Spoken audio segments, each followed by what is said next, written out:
Let's install Genetous consumer service. Copy Docker run code here. Paste Docker run code on terminal and run it. Let's look at the success of the installation process with the docker ps command.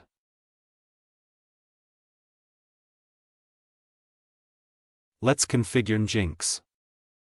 Since we added the authentication service and verify function before, I am not copying the entire content.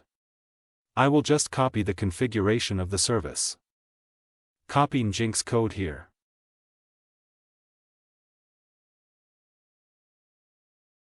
And paste inside the Nginx configuration file.